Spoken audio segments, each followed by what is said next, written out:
Hey guys, Josh Mape here, M&H Training, and we are back with a product review. And today we have got the Monstrum Tactical. This is the Marksman 1x Prism optic, and it's got the H3 Helios optic system in it.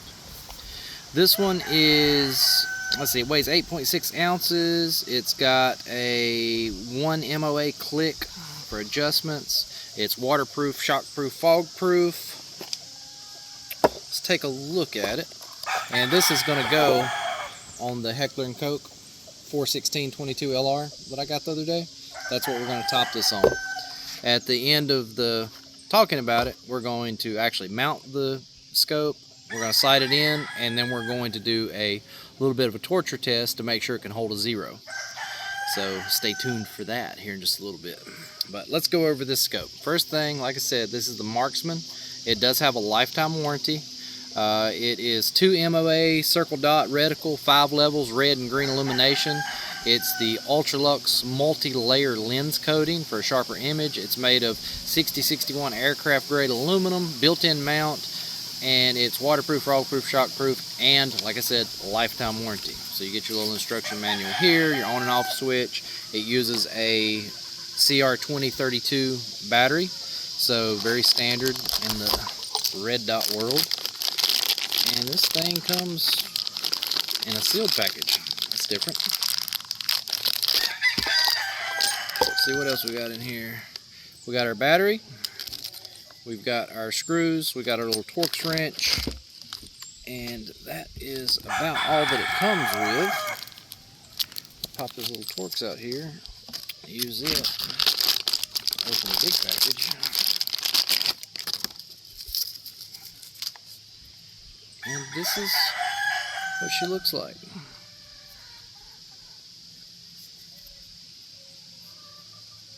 So I do like that on your caps, you've got your little adjustment wrench there, so you don't have to have a screwdriver or anything for making your adjustments. See how the clicks are.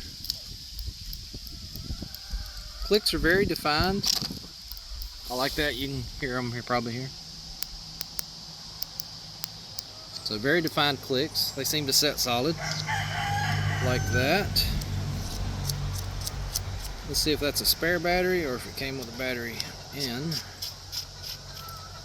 It came with a battery inside, okay.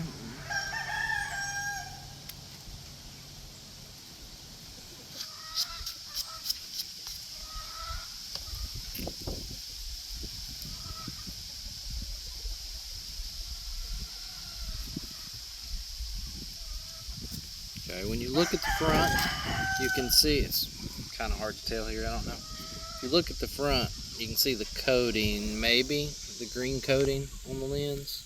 If you look at a distance, see the green coating. Let's see how the eye relief is. That's a full picture, full picture, full picture. That's full picture, and then this is where it starts fading out a little bit. So you got a decent range for eye relief. Let's see if the camera can look through it to show you. Can you see the crosshairs on there? Too hard to see. Let's get some illumination on them. Let's go with,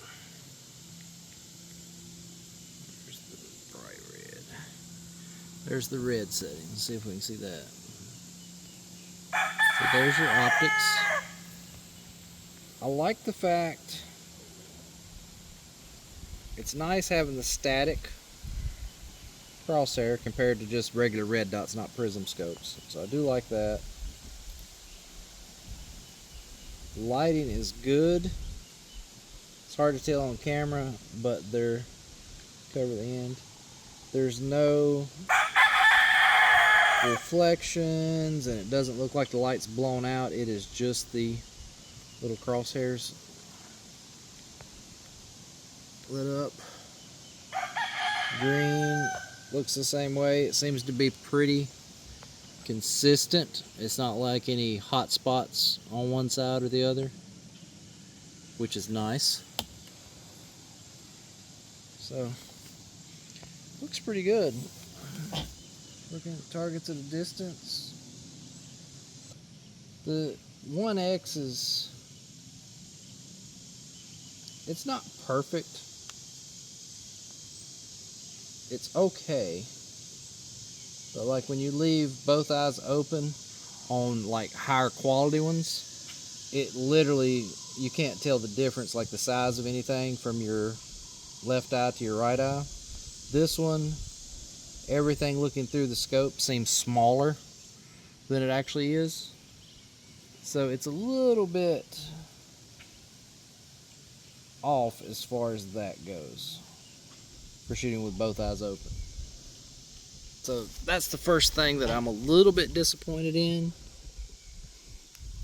But with the Prism Scope versus a straight clear glass red dot, it's to be expected a little bit. But it's still not bad. It still looks pretty good. That's the first impressions of it. It feels solid. Like this thing feels really solid. It's a little heavy compared to some other optics, but in a way I kind of like that, because this housing on here I don't think is going to have any problems during the durability test, but we will find out at the end of this video. For right now, let's get this thing mounted up.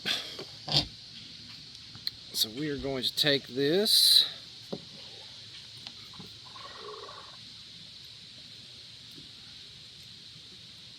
I'll speed this process up so you aren't sitting through this whole thing.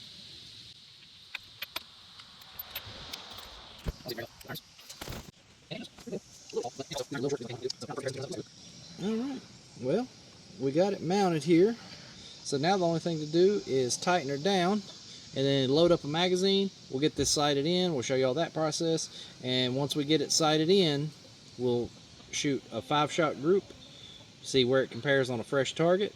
We'll do a little torture test on it, we'll drop it, we'll throw it, we'll beat it on the table, we'll hit stuff over it, and then come back. I'll make sure that I am rougher than you would actually be in the field, like if you're squirrel hunting or anything like that, or running through like a course, dropping the gun by accident. We'll make sure that we do a test that's more rough than that, so you'll know that it will withstand everyday range use. So let's get started on that. Check back in just a minute. Okay guys, so we've got the scope all mounted up here. I got the caps off, ready to adjust. Got the magazine loaded up. The target is sitting down there at 25 yards. I'm gonna sight it in about an inch low at 25 yards, and that should get me pretty close for anything further. Like this is 22, so I'm gonna be shooting close range anyway. But I'm shooting an inch low at that distance just to help account for from your barrel up to the optic. Might even go an inch and a half there. But yeah, let's put a few rounds through it here.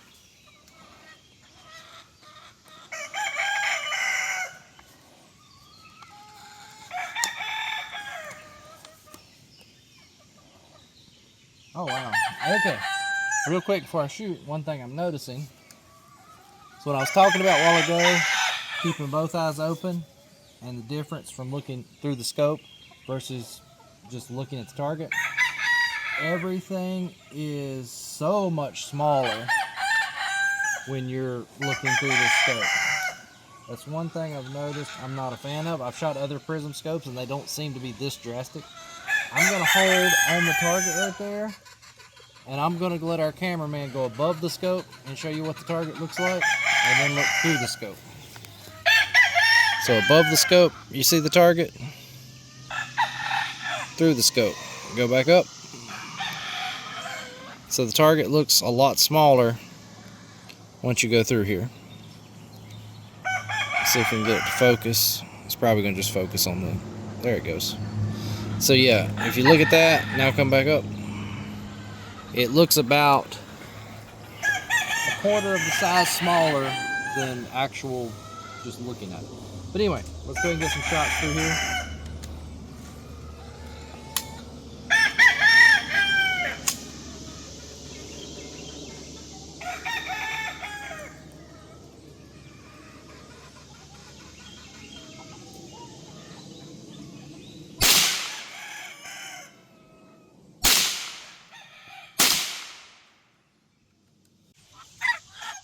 I'm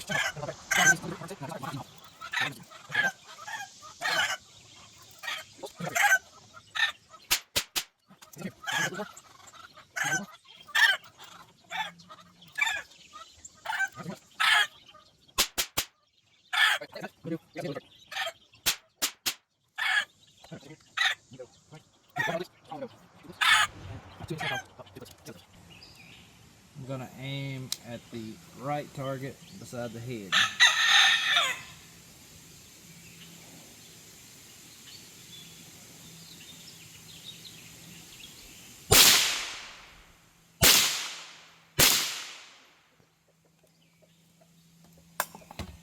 All right, let's walk down and look at this target.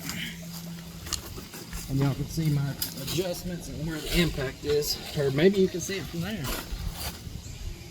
All right, so this was my first shots. I had 2 off target, 1 on target. I did my adjustments. There's 3 shots. Did my adjustments, 3 shots.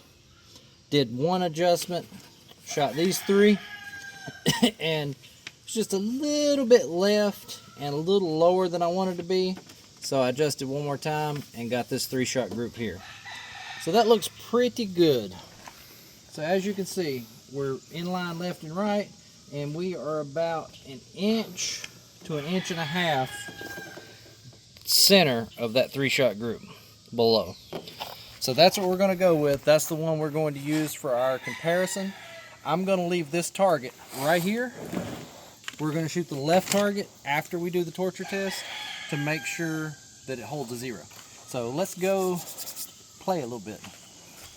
Okay guys, so we got our caps back on. I've got the red dot turned off, and as you see, we're doing several videos today. We got a lot of goodies out here on the range.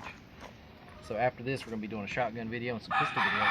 But anyway, everything's mounted, everything's good to go. No magazine. You can see under there, there's no magazine. Open it up, everything's clear. Nothing in the chamber. It is a clear chamber. You can visually inspect it. I'm manually inspecting. Nothing here. I'm going to close the bolt.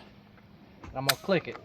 So now the firing pin is not even active. It's down on an empty chamber. Everything is safe right here.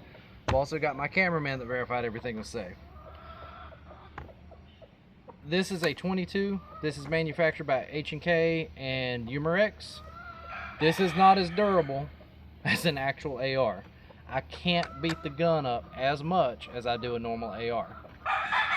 Because to test the 0, we still need the gun to function. So what we're going to do is we're going to focus on hitting the scope. So we're going to bounce this scope around as much as we can. We're going to drop it. I think you can verify if the gun was sitting on the range and accidentally fell over. We're hitting it harder than just a simple falling over would actually be. We're going to put it forward. Going to hit it back. Just an easy drop. If it fell, leaned up, just fell over. If you accidentally dropped your gun, you dropped it right on the scope. Right on the scope, like that.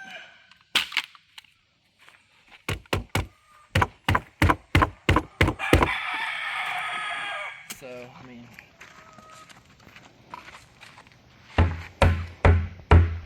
dropping it in barrel. We're using this for 3-gun purposes.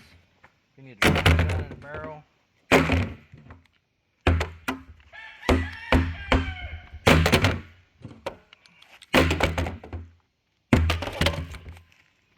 So, okay. You can see the scope is scuffed up. Everything still seems, turrets are there. Nothing broke off. My flip up sights popped up. Let's see if everything actually works. Crosshairs are still there, the circle and the dot. Green works. Red works. Clicks seem fine. Everything's still on solid. Let's go run some rounds through it. We're going to see how the 0 holds up. All right, we did the torture test. You can see the scuffs, a few more hits, just to be a little extra. Throw this in. All right, now we're going to do a 3-shot group, just like we did before, on the green setting.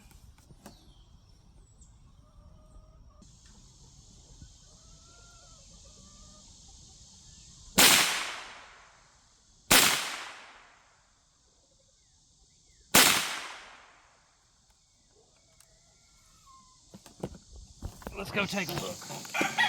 And we have a little bit of unfortunate news. If you look at the group, the first one, after sighting it in, and then look at this one, you can see that it's off to the left by about 1.5 inches, maybe even 2 inches to right here. And it is slightly higher than over here. Now what I want to do is I'm going to shoot one more 3-shot group at the same target and just see, make sure it just wasn't for some reason me that time. So let's take our time, shoot one more time.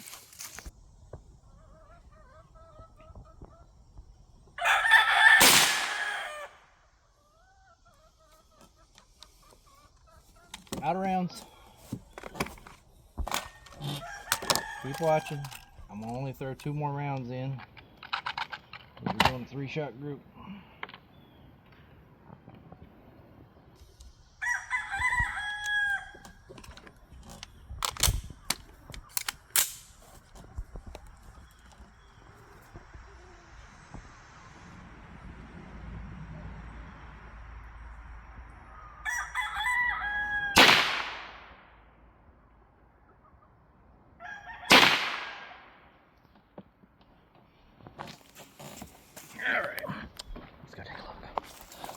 Guys, if you look right here, those first 3 shots were here, here, and here. The next 3 shots were here, here, and here. So it definitely moved off to the left. And that group is, when you count these 2 shots, that's fairly close to the up and down of that one. So I think the majority of what changed is off to the left. It's 25 yards. That's still a almost 1.5 inches, possibly 2 inch difference at 25 yards. So it is significant. That being said,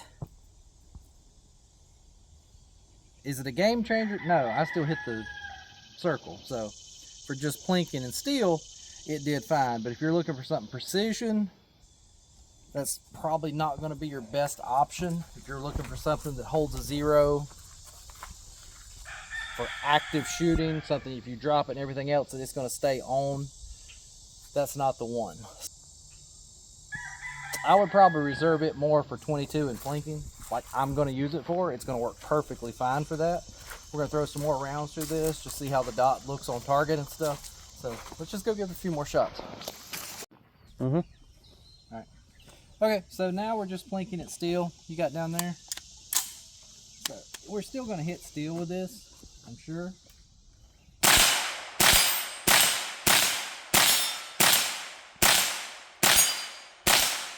And further steel.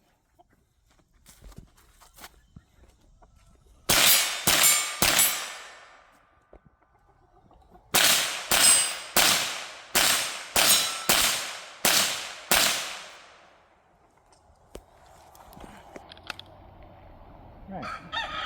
That is the Monstrum Marksman Prism Scope. Final thoughts after everything. The scope looks good. It's going to work for what I want on a rimfire. It'll do everything I want it to do and more for that. For holding up to the torture test, it did lose its 0. It moved off to the left and 1 to 2 inches, which I didn't like that. But under standard use, you're not going to be treating the scope like that, because most people don't just toss their guns on a table and stuff like that. So under normal use, just getting out plinking target shooting, this would hold a 0 perfectly fine, I'm sure. But under stress, it will change the point of impact, so be careful on that. If you want something extremely precise, this might not be a good choice for you. Also, the fact that it's a 1 MOA click, you really can't do much precise with it, but it's a 2 MOA dot. It's hard to be precise with a 2 MOA dot with a 1 times lens, because your dot's covering up a big area. So when you get out to distance, you're covering up more than you can actually adjust. So that's okay. There's one other thing I mentioned earlier in there, how the targets look smaller looking through here. And if you're the type of person that shoots with both eyes open, it really does restrict. It's hard to tell when I hold the phone up to the lens, but when I shoot, I prefer shooting with 2 eyes open. I even shoot a rifle scope with 2 eyes open. But with the rifle scope, you're taking your time, you're sitting on a bench, stuff like that, usually pretty good. Where things look smaller through your right eye, a lot bigger through the left eye, it kind of throws off when you're doing target acquisitions. If you noticed, when I first started, I was shooting with one eye closed. When I switched over to shoot with both eyes open, I started pulling off and I missed those last couple shots. So it throws you off a little bit. And when I say that the targets look smaller, we're at about 30 yards from those steel targets down there, and looking through this, they look tiny. So that's my, let's see if y'all can see again.